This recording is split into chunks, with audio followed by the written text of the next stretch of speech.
Okay, so Naboo wiped them out. You'll notice straight away I'm using the droid. The first thing I'll do, shoot in the air, let them know where I am. That'll mean all the enemies will start coming towards us. That is exactly what we want. Now, have a look down here. You see this hallway? Enemies can come from there. Remember that when you come here, or to the opposite side, vice versa. Just playing around with the map glitch there. There is no actual glitch. I was testing to see if there was one. Now, enemies will pour through this door. They're all assault class, so no shields to worry about, no higher health, none of that stuff. You want to go for headshots in particular. Remember, you've got none of your abilities, and you only have one life. So cooling flushes are important, because you want to get straight back into the action. Make sure your character has time to repair between killing enemies like this. So you can see here I'm going back to full health now.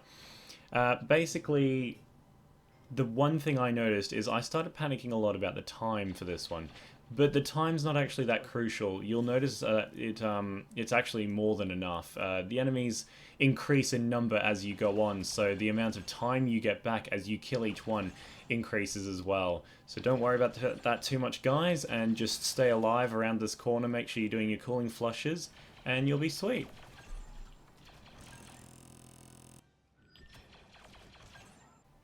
Alright, so for this next one, we jump in sort of halfway through towards the end of the game. I just wanted to give you some tips and tricks on this one. So, unlimited power on Yavin 4. You get no minimap, weaker AI, half your normal health, and slower ability recharges. Now, the slow ability recharge is what hinders you the most in this.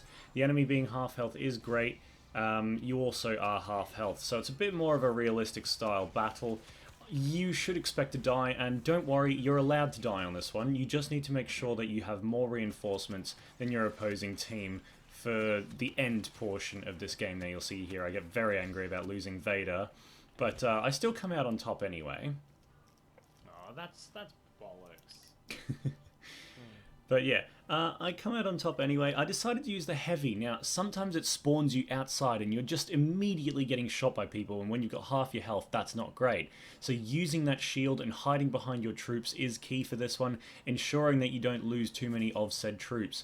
As long as you get about 4 or 5 kills per round, per life I mean, you've got this one in the bag. It's pretty easy, just like the last one. Now, keep this tactic in mind. The heavy and the shield are more important than you realize, Padawan.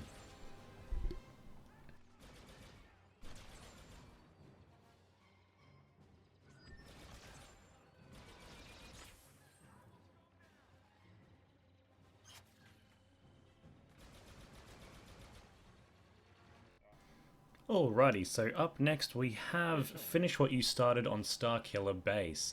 Now, this one's interesting. You have a couple of pros, so you get the precise minimap, which shows you the location of every enemy, and you get double health. Now, I tend to use Revan here. You'll notice I don't kill this guy. I'll tell you why in a minute.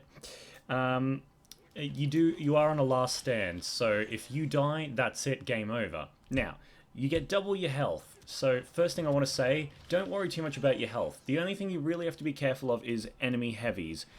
What you want to do for this area is you want to find a narrow area, like this hallway that I'm in at the moment, or this room here, where all the enemies sort of come towards you and you can just quickly dash around the room killing them all. That's the best way to keep your 3 seconds going strong. And use your force powers on the heavies.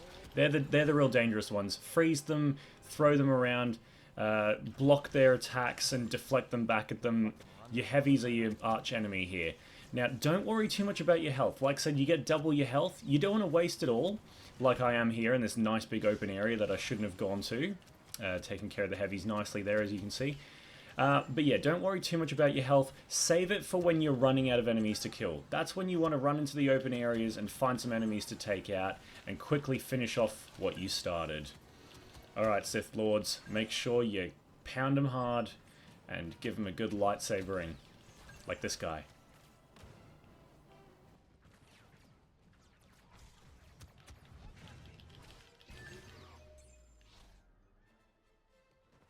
There we go. Alrighty, so Scum and Villainy on Tatooine. Now, I use Bosk here, and you'll see why very quickly. One of the pros of this map is that you actually get unlimited recharges, or basically unlimited recharges. They're just very fast. So, go into Thermal Vision, with Bosk. Gets a bit hard to see where you're going or what's in front of you, and launch a whole bunch of grenades. You kill your enemies nice and quickly, they can't shoot you too much, and you'll notice that they do tend to die very quickly. Now, the only thing you want to be careful of on this map, don't get caught out in the open. I'd actually advise maybe running into the cantina for a bit every now and then. See, I've gotten caught out in the open here. I didn't have my grenades ready to go straight away, and I did take half my health's worth of damage here.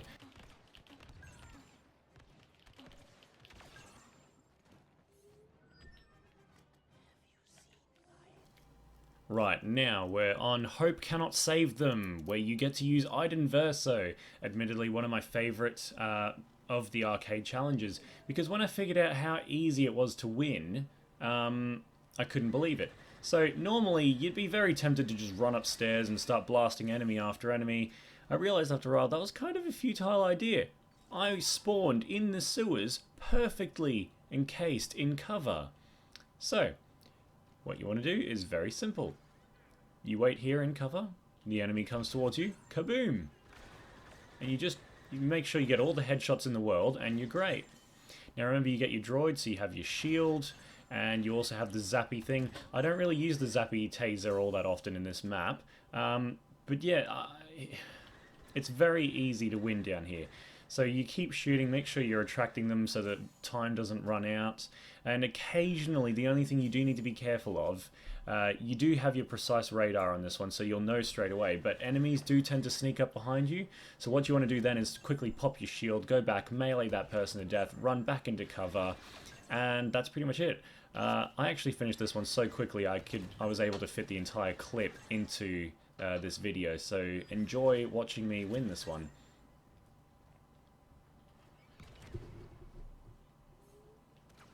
You see here an enemy peeking up behind us, didn't even bother with my shield. When you get your groups, you want to use that secondary fire, works wonders with that TL50. Love the level design down here as well, so full of life. And you can really use the radar to peek around corners in this one. You've only got those 3 entries for them to come through in front of you, and the one behind you, that pretty much none of them ever use. Yeah, you can really guess when they're coming around the corners there and get some nice kills. And remember, those headshots are key to making this quick. Here comes one sneaky booger, and they're dead.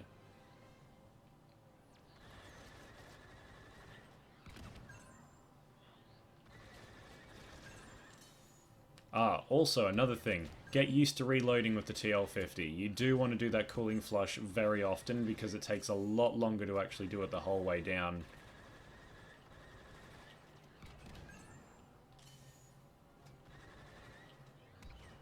But yeah, Iden Versio is a great character to use. I did try the Dark Trooper on this one, it didn't work out as well.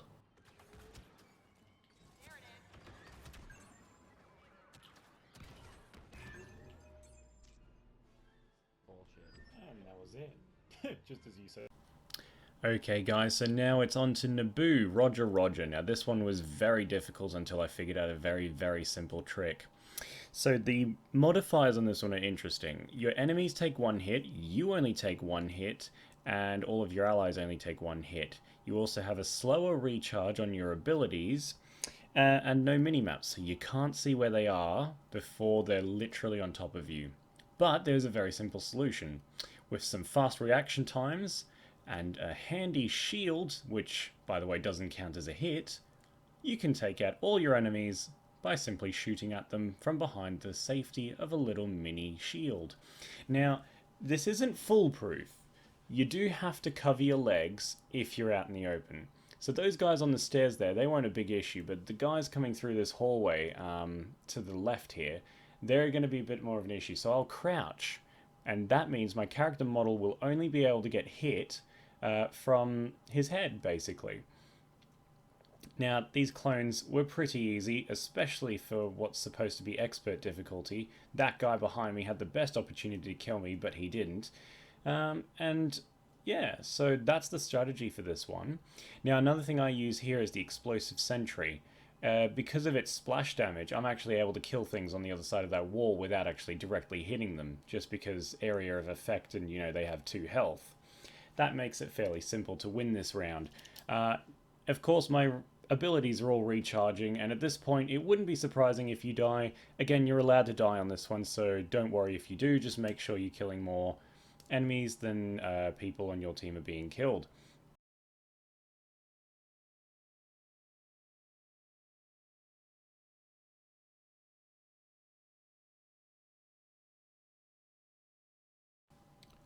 Rebels! Blast them! That's right, we're onto that mission on Tatooine. Now in this one you only get to play as a jet trooper, and you have a couple of disadvantages. I can't remember what they are, but there is one major advantage that you do have, which is instant card refreshes. So, the idea behind this map is that you jetpack around the rooftops killing enemies. I don't think so. That door, that's your secret to winning. Go inside the cantina and find the little nook and cranny at the back of the area. Now, this is where we're going to make our stand, this little room here. You've got one entry out the back here, where they can occasionally pop up, and this area here where most of your enemies will be. Now, you do get a rocket and no health recharges, so you do want to make sure you let your health actually recover before it gets too low. Now, explosive damage doesn't extend to you, so you can launch those missiles as close as you want to yourself. Remember that in this one you do have to do the cooling flush as well, or reload your gun, however you want to think of it. You do get the precise radar as well, so you know exactly where the enemies are. Now, while the enemy will very quickly figure out where you are, it is a good idea to occasionally pop out and confuse their pathfinding just a little bit so they don't completely surround you in that little room. And also, you know, to take advantage of those opportunities where they all group together and your missiles are just there. Right, so that's basically how you win this one. Just ignore the fact that it says death from above in the description and kill everybody in the cantina. Seems more fitting for Mos Eisley anyway. Another good tip I will give you though, make sure you are double checking your back every now and then. Just pop your head through that door just to make sure no one's coming through. It doesn't matter if the rebels get into this room, it's so narrow you can just shoot them all. Obviously your goal here will be headshots to make this quick and painless for yourself.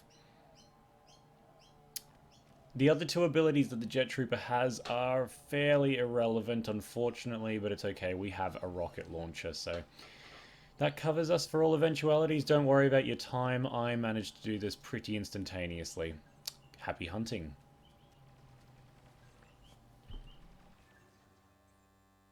And that's it done. Alrighty guys, now in full honesty, this is probably going to be the mission that brought you to my video. It is by far the hardest one of the Imperial missions that you have to do in arcade mode. Now, I shoot a couple of shots in the air, make sure the rebels know where I am, or the resistance, sorry, since we're playing First Order era. And I use, as you can see, Erden Versio. Now, you get 3 seconds.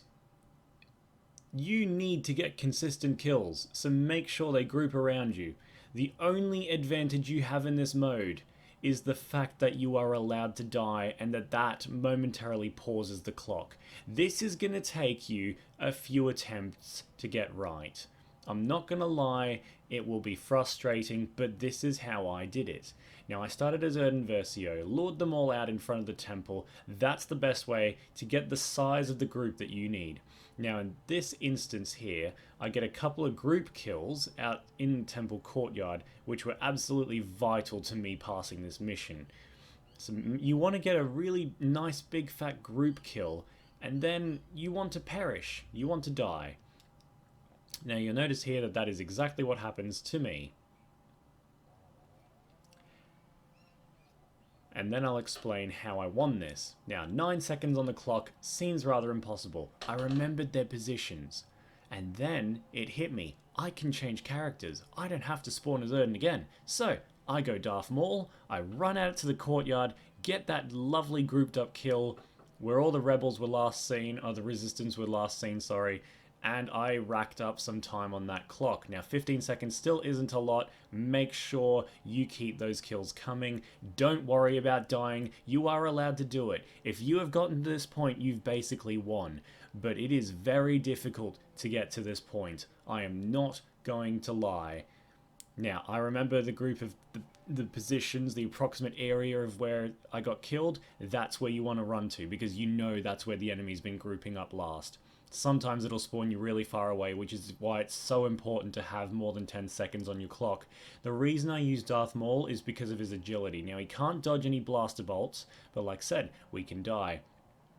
So, Darth Maul has the ability to do those lunges where he covers a huge distance and he's able to throw his double lightsaber. That is the only way I found to pass this mission, but it was so satisfying when I did. So guys, that was all the Dark Side Arcade missions, and I really hope you enjoyed watching that, and I hope I've helped some of you. So make sure you hit that like, comment and subscribe button if you want to. It's German Turtle, we don't force anybody to do anything here.